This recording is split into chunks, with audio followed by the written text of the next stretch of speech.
At Thanksgiving dinner, my son-in-law introduced me as the unbearable father-in-law. Then, I gave him a lesson that left everyone's jaws on the floor. Before we continue, please subscribe to the channel and let us know where you're listening in the comments. The rich, savory aroma of a perfectly roasted turkey greeted me as I pulled my car into my daughter's driveway, filling the crisp autumn air. My heart pounded with a familiar, turbulent mix of anxious hope and weary resignation, a feeling that had become a ritual whenever I visited Sarah and her husband, Mark.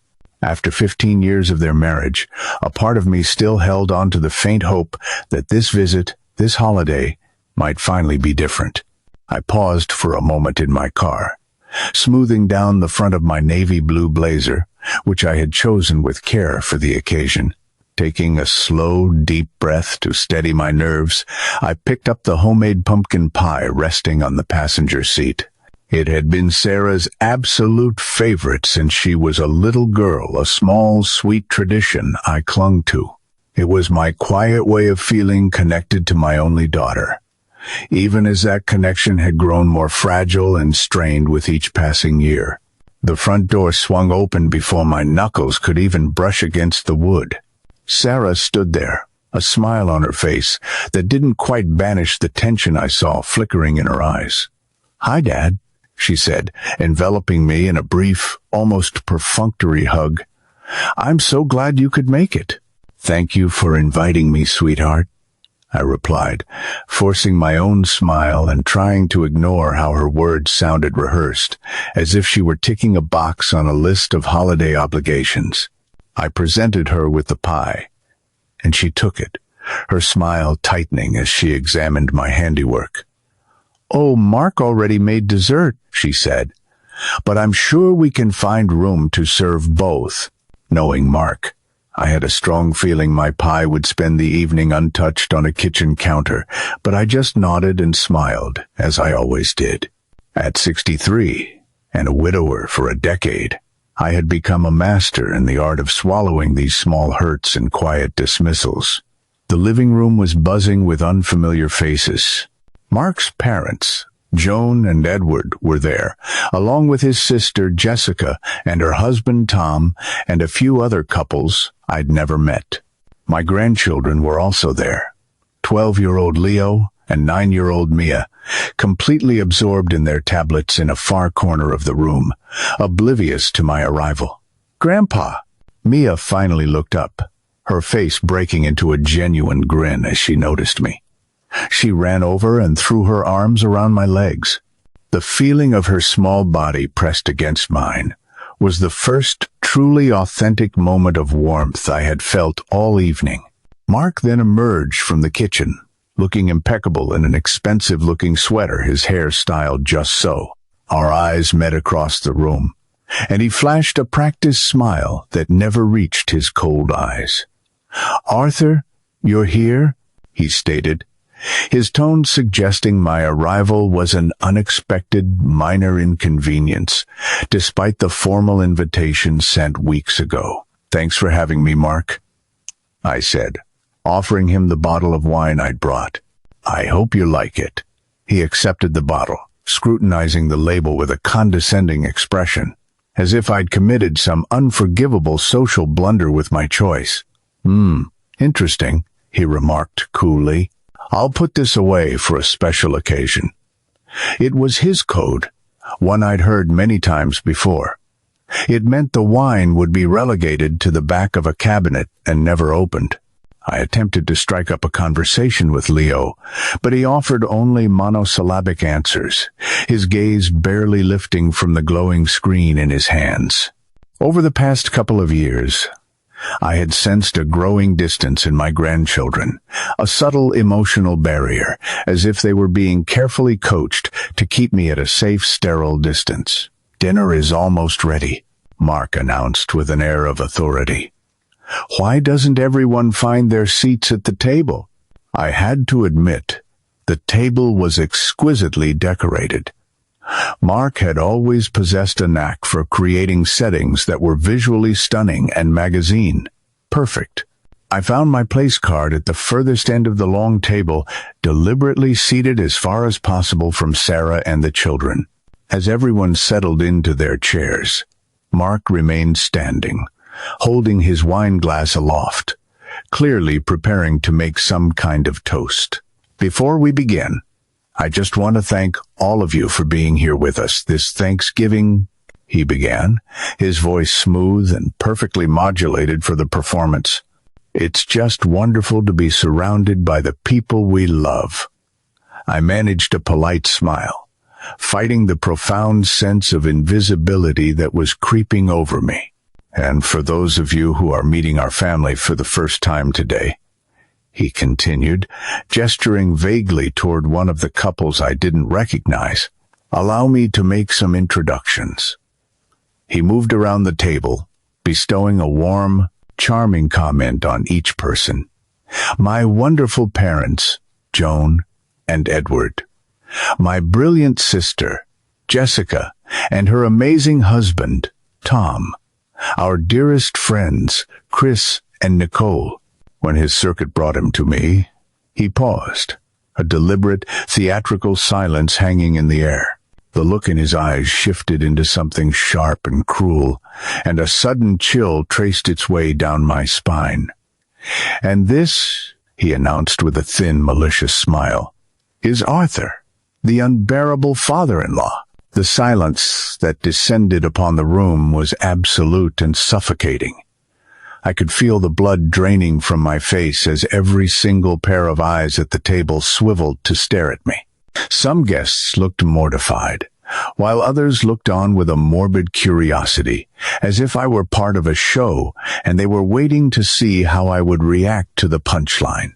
Sarah cleared her throat, a small, uncomfortable sound.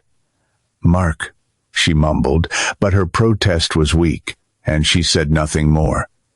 She didn't defend me. She didn't correct his vicious joke. She simply dropped her gaze and began studying her dinner plate with an intense, sudden interest. It was in that precise moment, sitting there exposed and humiliated at that Thanksgiving table, that something deep inside of me fractured. It wasn't just the sheer cruelty of that single comment.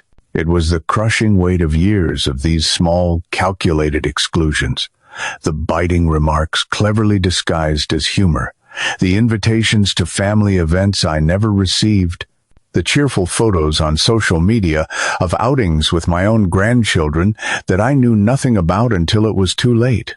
Sorry, it was just a joke, Mark finally said, letting out a light, dismissive laugh, as if my stunned silence was an overreaction. Arthur knows I adore him, I smiled, a purely mechanical reflex, because that's what I had trained myself to do. I swallowed the pain and kept the peace. I didn't want to cause any more trouble for Sarah. I didn't want to be the difficult, demanding father-in-law Mark always painted me as. Of course, I replied, my voice emerging steadier and colder than I had anticipated. As charming as ever, Mark. The rest of the dinner passed in a haze of strained, superficial conversation. I barely touched my food.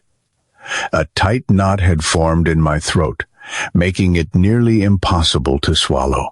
I watched as Mark skillfully orchestrated every interaction at the table, how Sarah seemed like a pale shadow of the vibrant, confident woman I had raised, and how my grandchildren studiously avoided my gaze. As the others ate and chatted, a powerful certainty began to crystallize within me. The version of Arthur, who quietly absorbed insults and gratefully accepted the smallest crumbs of affection, had died right there at that table. It was time for a profound change. It was time to reclaim my dignity. I didn't yet know the exact path I would take, but sitting there at that Thanksgiving table, silently humiliated in front of family and strangers, I made a solemn promise to myself. This would not stand. When the dinner finally concluded, and I made my exit with a series of polite smiles and hollow mechanical hugs, no one could have possibly guessed the revolution that had just begun inside me. Mark had underestimated me for the very last time. This unbearable father-in-law was about to teach him a lesson that no one in that family would ever forget. The drive back to my quiet house was a blur of headlights and dark suburban streets. Tears burned at the back of my eyes, but I stubbornly refused to let them fall. The miles of dark road stretched out before me, and my mind was flooded with a torrent of memories, each one sharper and more painful than the last. It hadn't always been this way. When Sarah first introduced me to Mark 18 years ago, he was a cascade of smiles and effortless charm. "I've heard so much about you, Mr. Thompson," he had said, shaking my hand warmly. "Sarah just adores you." I remembered the wave of hope that had washed over me then.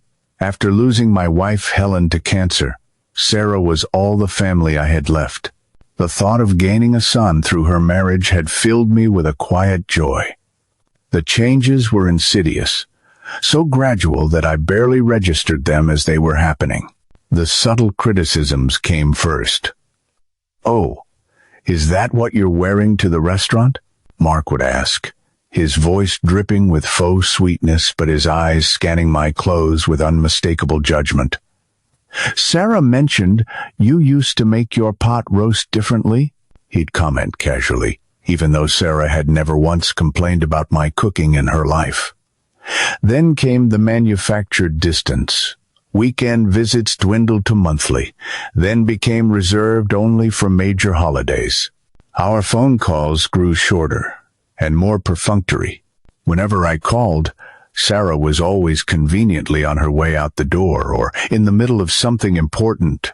I pulled into my own driveway, the modest house I'd shared with Helen for 30 years, standing dark and silent. Inside, I sank onto the living room sofa, not even bothering to turn on the lights. The photos on the mantel chronicled a life that felt like it belonged to someone else. Sarah's college graduation, old family vacations to the Grand Canyon, Helen and me on our 30th anniversary, beaming. My favorite was a photo from the day Leo was born. In it, I was holding my newborn grandson, my arm wrapped around Sarah's shoulders, and all of us were glowing with pure, unadulterated joy. Mark had been recovering in the hospital bed, but the camera had captured our happiness. Just 2 weeks after that picture was taken, the real trouble had begun. "Dad," Sarah's voice had been hesitant and apologetic over the phone. "Mark thinks it's best if you don't visit for a little while. The baby needs to get into a routine." Her voice was firm despite the apology. By the time I was finally allowed to visit again, Mark's mother, Joan, was already comfortably installed in their guest room, there to help out for an indefinite period of time. I pulled out my phone and mindlessly scrolled through Sarah's social media feed, and there they were, picture after picture of a happy, smiling family at the zoo, on beach vacations, at holiday gatherings I had never been invited to. One photo from 3 months prior caught my eye. The caption read, "Family Reunion Weekend," and it stung like a physical blow. Mark's entire extended family was there. I hadn't even known it was happening. The deepest cut came when Mia started school. I had offered to help with school pickups, like so many other grandparents do. "That's so sweet of you, Arthur," Mark had said with that familiar condescending smile. "But we've got it all covered. Besides, the kids have so many after-school activities, it would just be too complicated to explain the schedule to you." Too complicated? As if I, a man who had raised a child and managed a household, couldn't comprehend a simple weekly schedule. As if my presence was a liability. As if I might somehow cause harm to my own grandchildren through sheer incompetence. I set the phone down on the coffee table and finally, in the darkness of my empty house, allowed myself to cry. The tears were not just for the humiliation of tonight, but for the cumulative pain of years of systematic exclusion, for all the canceled plans, the forgotten invitations, and the insidious way Mark would talk over me or expertly redirect conversations whenever I tried to connect with Sarah or the children. The painful, undeniable truth was that I had been rendered invisible in my own family, a ghost hovering on the periphery, tolerated but never truly welcomed. I walked over to my old wooden desk and pulled out a small, leather-bound journal. Inside were pages of notes I had been keeping for years, though I had never consciously admitted to myself why I was documenting it all. There were dates of canceled visits, followed by Mark's flimsy excuses. There were screenshots of family events I had only discovered after they were over. There were brief, painful accounts of comments he had made, all designed to undermine and belittle me. It wasn't just my imagination. It wasn't paranoia. The pattern was laid out in black and white, as clear as day on those pages. There was the time I had brought homemade chocolate chip cookies for the children, only to see Mark discreetly toss the entire container into the trash when he thought I wasn't looking. Too much sugar, he had claimed, with a thin smile, just an hour before serving the kids store-bought cupcakes loaded with frosting. There was the Christmas before last, when the gifts I had so carefully chosen for Leo and Mia were accidentally left unopened in a corner until long after I had gone home. And there was the family tree project Leo had completed for school. Mark's family was meticulously detailed, with branches stretching back for generations, while I was reduced to a single small circle at the bottom, labeled simply Grandpa T. And through all of it, Sarah had slowly transformed from the loving, attentive daughter I had raised into a distant woman who couldn't even meet my gaze as her husband publicly insulted me at their own dinner table. The realization struck me with the force of a physical blow.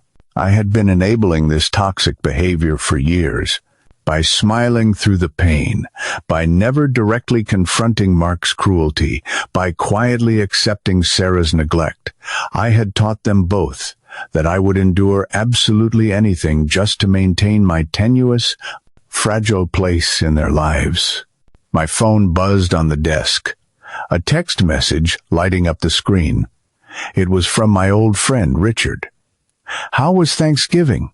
I stared at the simple question, the words blurring through my tears. How could I possibly begin to explain? Instead of trying, I made a decision. I texted him back. Can we meet for coffee tomorrow? I could really use your advice.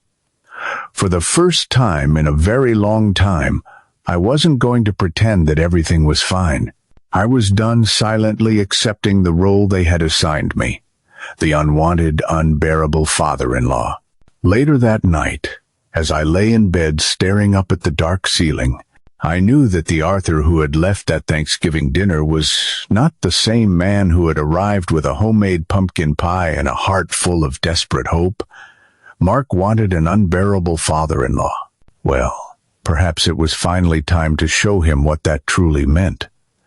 He actually introduced you as the unbearable father-in-law. To everyone at the table, Richard's voice, a mixture of shock and indignation, rose in volume, causing a few people at nearby tables in the cozy cafe to glance in our direction. I nodded grimly, wrapping my cold hands around my warm coffee mug. And Sarah just sat there, didn't say a single word. Richard had been my closest friend for over 30 years. We had taught at the same high school until we both retired. We had supported each other through the devastating loss of our wives, and we had shared countless coffee dates just like this one over the decades. Unlike me, Richard had a wonderful, easygoing relationship with his daughter-in-law.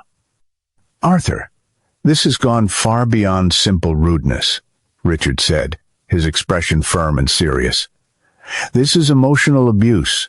You've been telling me bits and pieces of this stuff for years, but hearing it all laid out like this, he shook his head in disbelief. Why on earth have you tolerated it for so long? The question hung heavy in the air between us.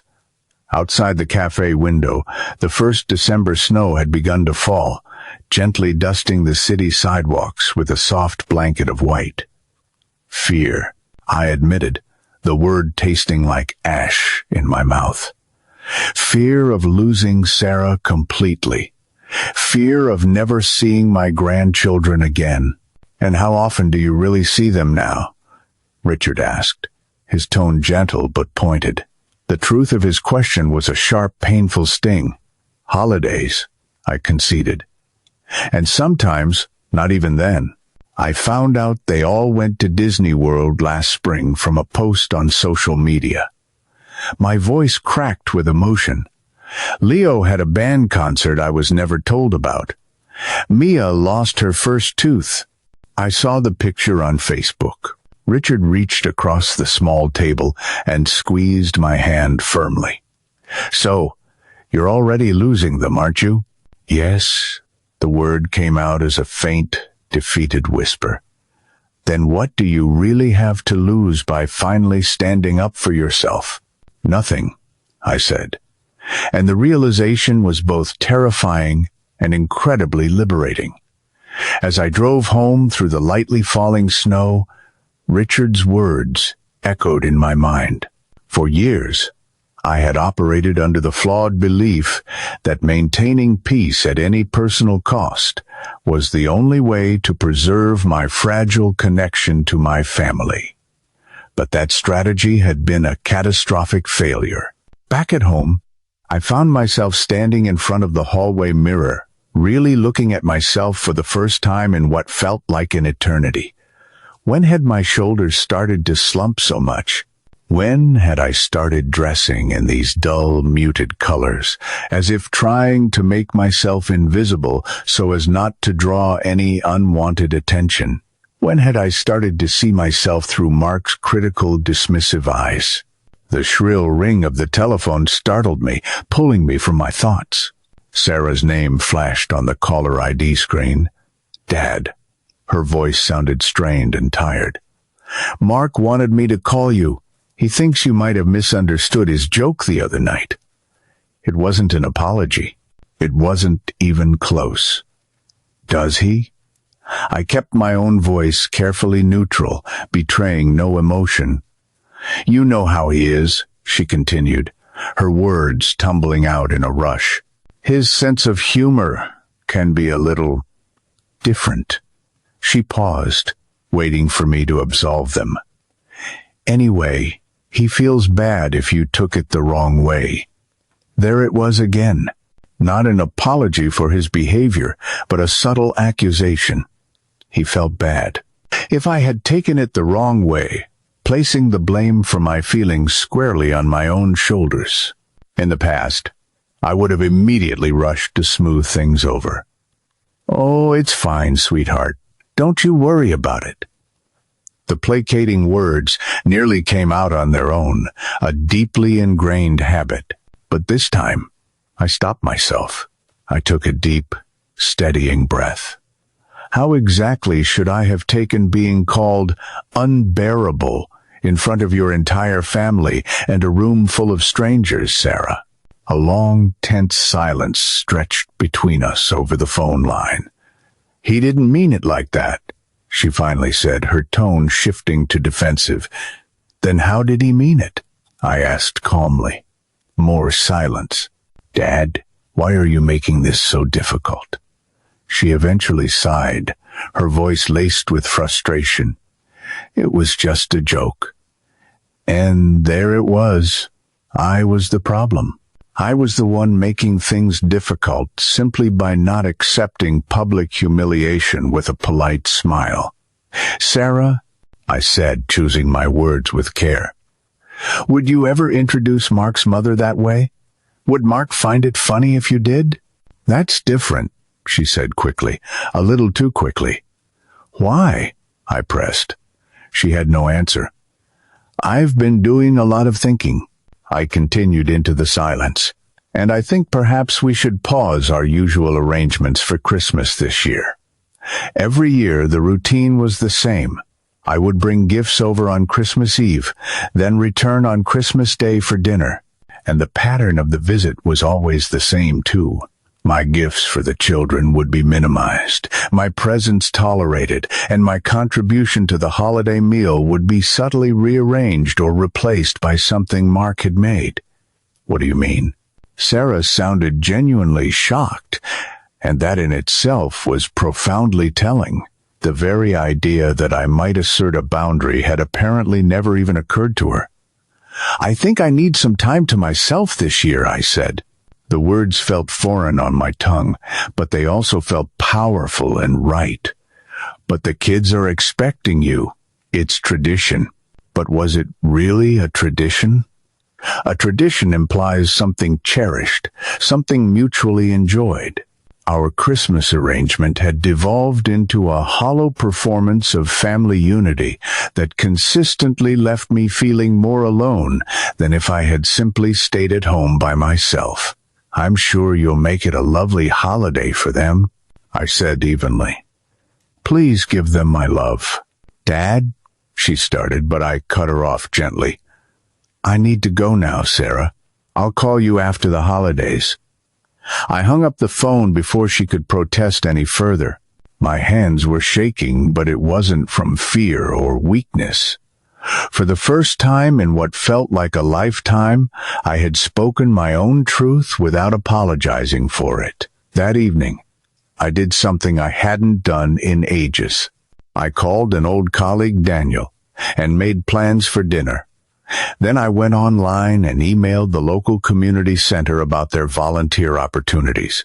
I even went into the spare room and pulled out my old watercolor set, which was thick with dust from years of disuse, and set it up on my dining room table. For too long, my entire life had narrowed to revolve around Sarah's family, waiting for invitations that rarely came, keeping my schedule perpetually open just in case I was needed, and making myself as small and undemanding as possible in the desperate hope of being included. No more. Before I went to bed, I sent a text message to Sarah. I've given our conversation a lot of thought. I love you and the children more than anything, but I can no longer accept being treated as an afterthought in your lives. When you are ready to have an honest discussion about this, I'm here. She didn't respond. But for the first time in years, I slept soundly through the night. The Arthur who woke up the next morning stood a little bit straighter. I knew the battle ahead would be difficult and painful, but I finally understood that my own dignity was worth fighting for, and I was just getting started. Christmas came and went in a quiet hush. I received no calls from Sarah, only a curt 3-word text message on Christmas morning. Merry Christmas, Dad. The silence was a dull ache in my chest, but it was also deeply revealing. I had declined a single invitation, set a single boundary, and in response, my daughter had retreated completely. January arrived, blanketing my small town in a fresh layer of snow and bringing with it a renewed sense of purpose for me. I started meeting regularly with a therapist named Dr. Evans, a kind, insightful woman in her 50s who specialized in family dynamics. What you're describing is a classic pattern of control, she explained during our third session, her office warm and inviting. Your son-in-law feels threatened by your relationship with your daughter and grandchildren, so he has been systematically working to push you to the margins of the family. But why? I asked, the question I had grappled with for years. I've never once interfered in their marriage. I have bent over backwards to accommodate him, and that's precisely the issue, Doctor, Evans said gently. The more you accommodate unreasonable behavior, the more you reinforce the idea that the behavior is acceptable. You've been trying to prove your worth by being endlessly accommodating. But to someone like Mark, that isn't seen as kindness. It's perceived as weakness. The word weakness stung, but I couldn't deny the truth in it. So what can I do? I asked, feeling a familiar helplessness creep in. I don't want to lose my daughter and grandchildren forever. You may need to be prepared for things to get worse before they get better, she warned me. When you start to change long-standing patterns in relationships, there is almost always resistance. But the current pattern isn't working for you, Arthur. You are being erased from your own family. February brought a surprise that shifted everything. Leo, my 12-year-old grandson, called me one afternoon after school. Grandpa, his voice was small and tentative. Are you mad at us? My heart clenched painfully in my chest. Of course not, buddy. I could never be mad at you or Mia. Then why didn't you come for Christmas? He asked. Dad said you were busy, but you're never busy for Christmas. The unspoken accusation was clear. Sarah had made it sound like it was my choice, as if I had simply found something better to do than be with my family on the holiday.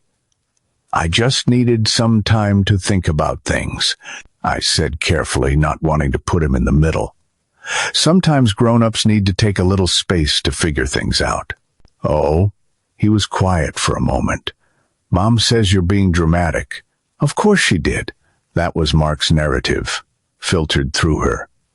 Leo, do you remember what your dad called me at Thanksgiving dinner? Another pause. This one longer. The unbearable father-in-law, he said, his voice dropping to a whisper. He says stuff like that sometimes when you're not here. The confirmation shouldn't have been a surprise, but it still hurt to hear it spoken aloud. How did it make you feel when he said that? I asked, gently. Bad, Leo admitted quietly. Mia cried about it later. She said it was mean.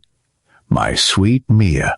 At least one of them had recognized the cruelty for what it was. It hurt my feelings very much, I said honestly. And when people hurt our feelings, sometimes we need to take a little time to heal. Will you come see us soon? He asked, his voice hopeful. I got an A on my science project. I would love to hear all about it, I said, my own voice thick with emotion. Maybe you and I could go get some ice cream this weekend? Just the two of us. After we hung up, I immediately called Sarah. As expected, it went straight to voicemail. Sarah, it's Dad. Leo called me. He'd like to meet up for ice cream this weekend. I'd like your permission to take him out on Saturday afternoon. Please let me know. She texted back an hour later. Fine. 2 p.m. 1 hour. Just 1 hour with my grandson, granted to me like a reluctant favor. Still, it was a start. That Saturday, as Leo and I sat across from each other in a booth at the local ice cream parlor, I was very careful not to say a negative word about his parents or to question him about his life at home. Instead, I just listened as he excitedly described his science project, which was about building a miniature ecosystem in a bottle. Mom didn't help me at all with it, he said with a proud grin. She said it was too messy. Well, I think it sounds absolutely wonderful, I replied. I always loved doing science projects with my students when I was teaching. Leo's eyes widened in surprise. You were a teacher? Mom said you just stayed home and didn't have a job. Another lie, another piece of my history erased. I taught American history at the high school for 30 years, I told him. Your mom used to come to my classroom after school some days. She'd help me grade papers. Leo giggled. Mom said she hated history class. These small, real glimpses into their lives, the ones not curated for social media, were more precious to me than gold. As our hour together was drawing to a close, Leo asked, Can we do this again soon, Grandpa? I would like that very much, I said, giving him a tight hug as we left the shop. Sarah was waiting in her car in the parking lot, pointedly checking her watch as we approached. She gave me a curt, dismissive nod as Leo climbed into the car, chattering excitedly about our afternoon together. "Leo, get in the car, please," she said, her voice tight, with an emotion I couldn't quite place. Once he was buckled in, she turned to me, her expression hard. "Dad, what are you doing?" she demanded. "Having ice cream with my grandson," I replied simply. "You know what I mean," she snapped. This sudden boundary, setting, skipping Christmas, and now these one-on-one visits. Mark thinks you're trying to drive a wedge in our family. I met her gaze and held it, my own expression steady and unwavering. "I'm doing the exact opposite, Sarah. I'm trying to preserve what's left of my relationship with my family in a way that also maintains my own dignity. By rejecting us at Christmas," she shot back. "I didn't reject you," I corrected her calmly. "I declined a single invitation after being publicly humiliated at the last family gathering." She looked away, unable to meet my eyes. "He apologized for that." "No, he didn't," I said. "He said that I misunderstood." "That is not an apology." Sarah ran a hand through her hair, a gesture of frustration that was eerily reminiscent of when she was a teenager. "What do you want from me, Dad?" It was the first honest, unfiltered question she had asked me in years.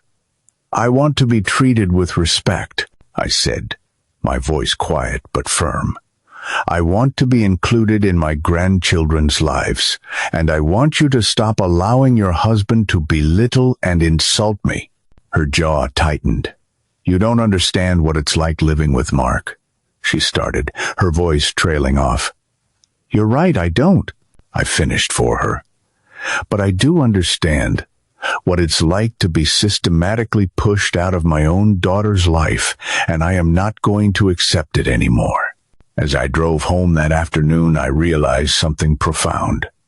This fight wasn't just about standing up to Mark. It was about helping Sarah see what had happened to our relationship and what had happened to her in the process. The road ahead was still long and uncertain, but for the first time in years, I felt like I was actively fighting for something precious, not just passively enduring its loss. March brought a series of small, unexpected changes. Following my ice cream date with Leo, he started texting me little updates about his school day, questions about his homework, photos of his drawings. Each message felt like a tiny, crucial stone being laid to rebuild the bridge between us.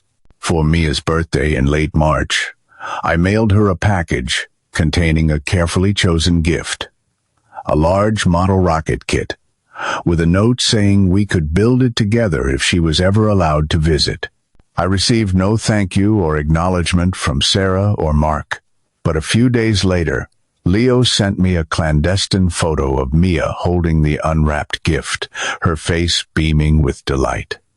"She loves it," his text read.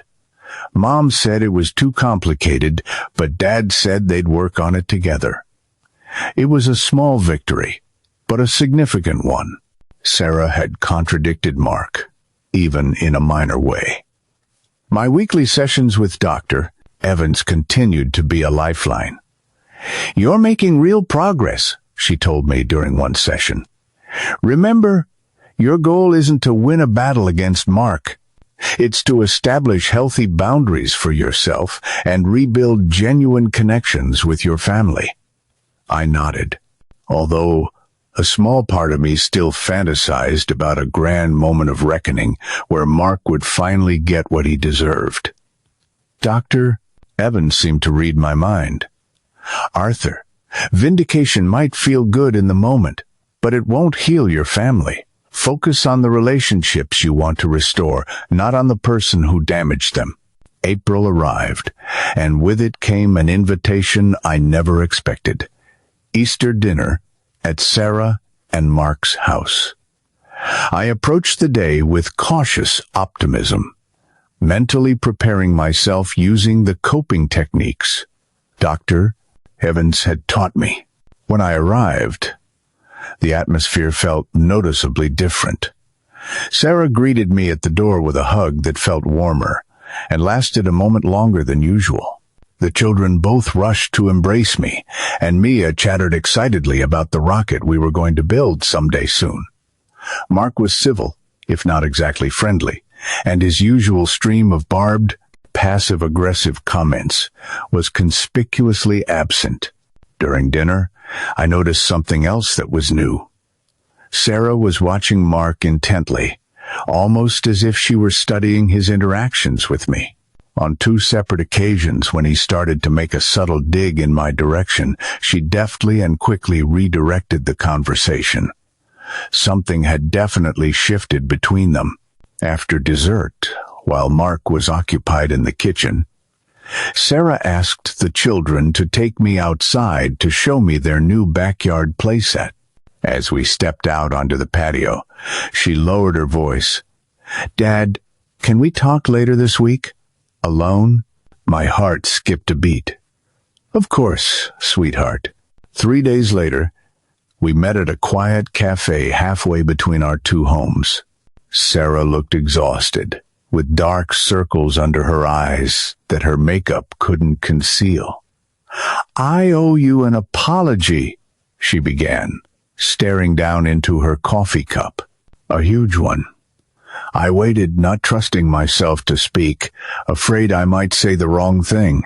"After Thanksgiving, and then when you said you weren't coming for Christmas, I was so angry with you," she confessed, her voice thick with emotion. "I really thought you were just being difficult. But then I started paying attention, really paying attention." She finally looked up at me, her eyes filled with a troubled light. "I started noticing how Mark talks about you when you're not around, how he tells the kids you're too busy to see them, when I know for a fact that he was the one who canceled your plans, how he conveniently forgets to tell me when you've called."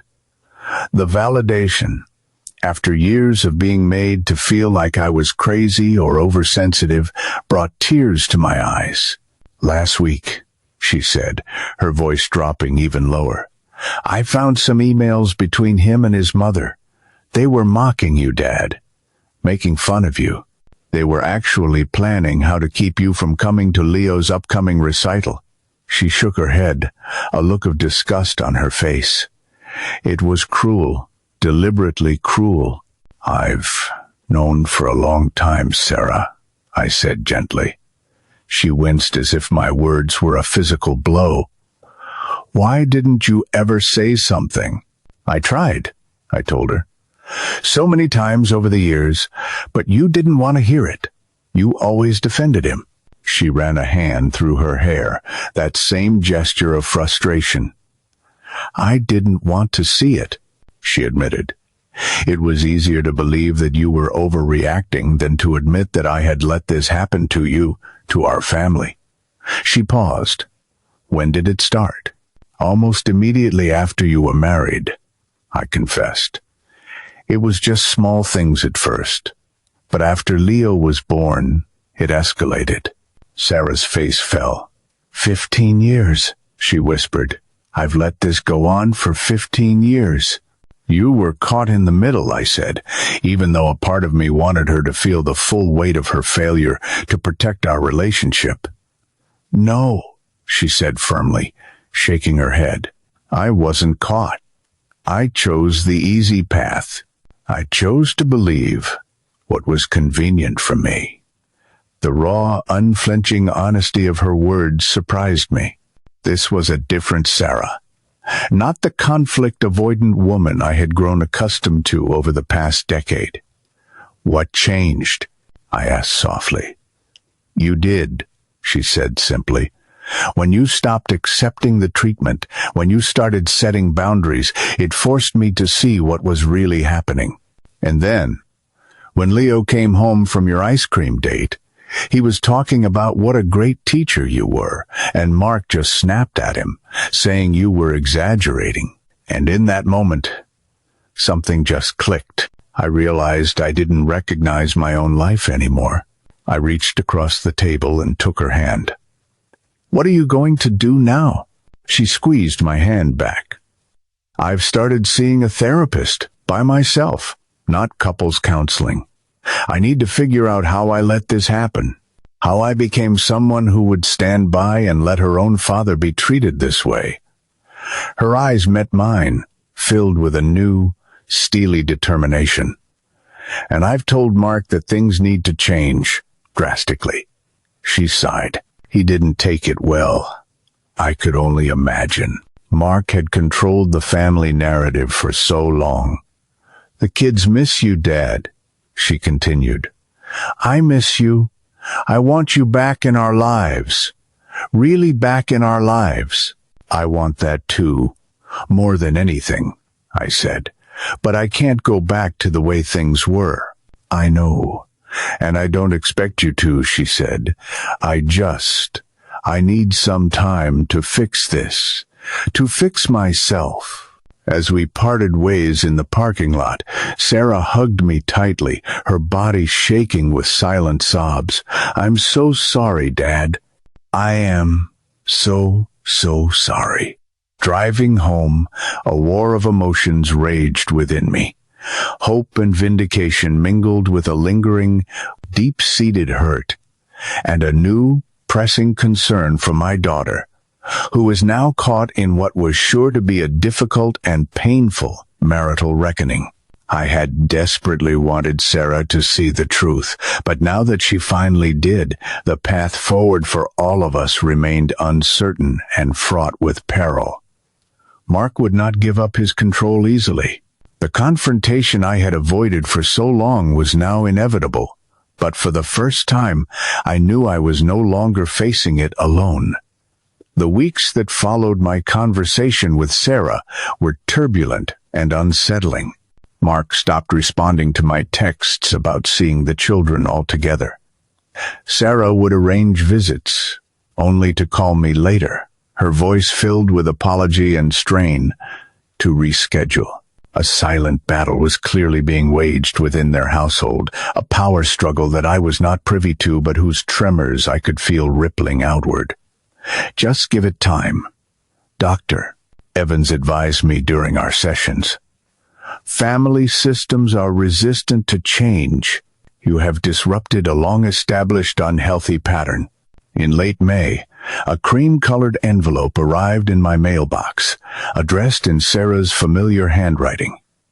It was an invitation to Leo's spring piano recital, and it felt like a fragile olive branch.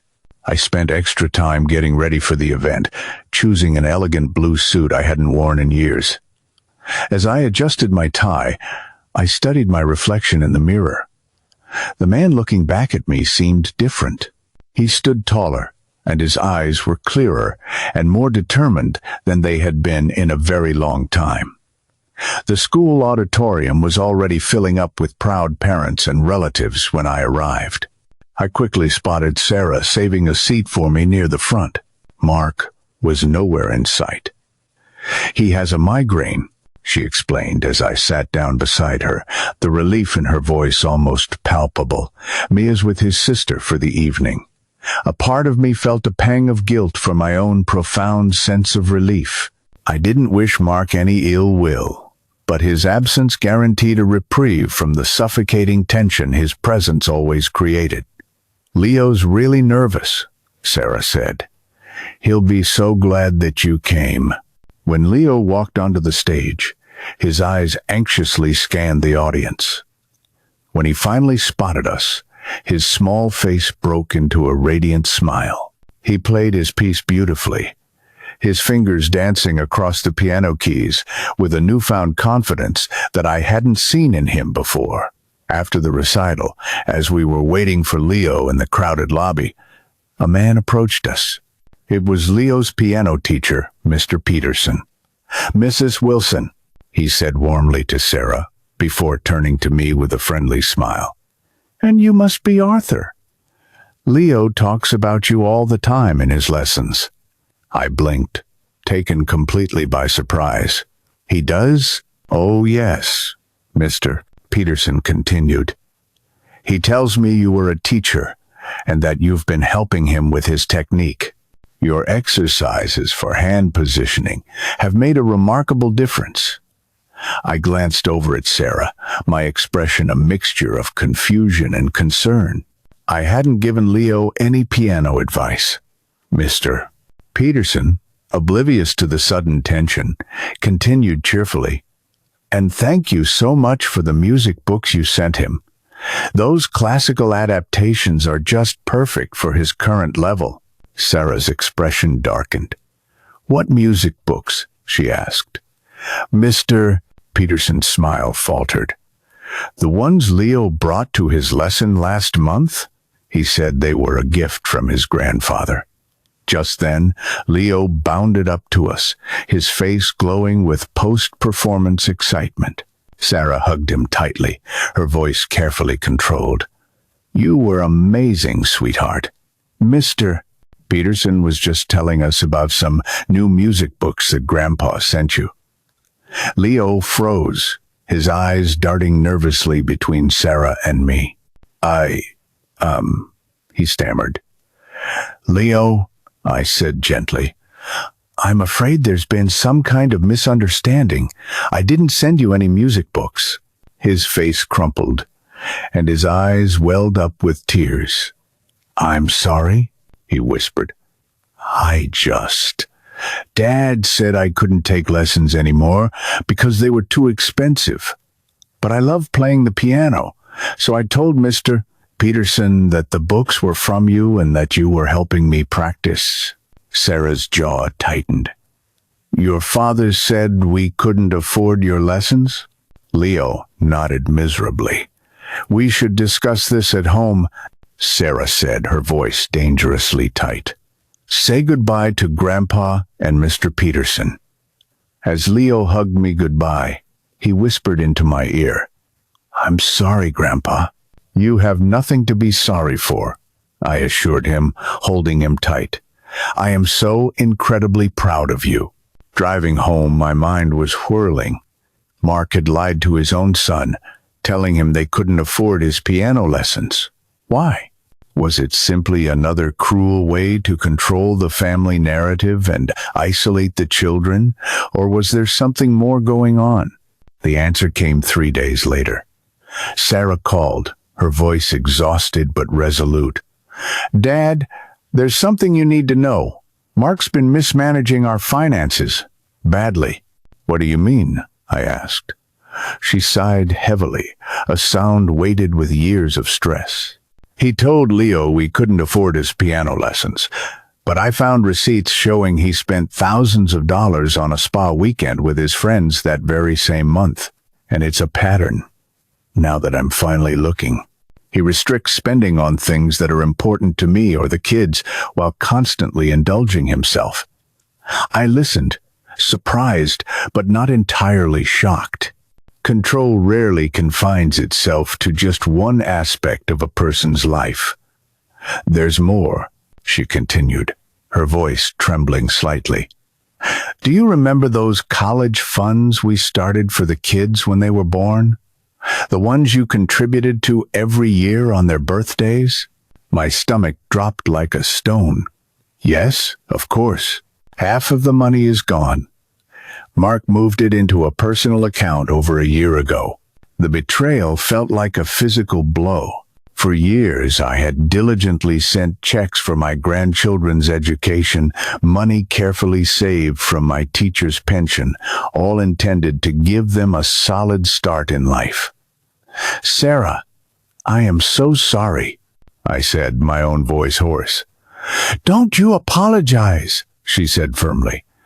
You have nothing to be sorry for.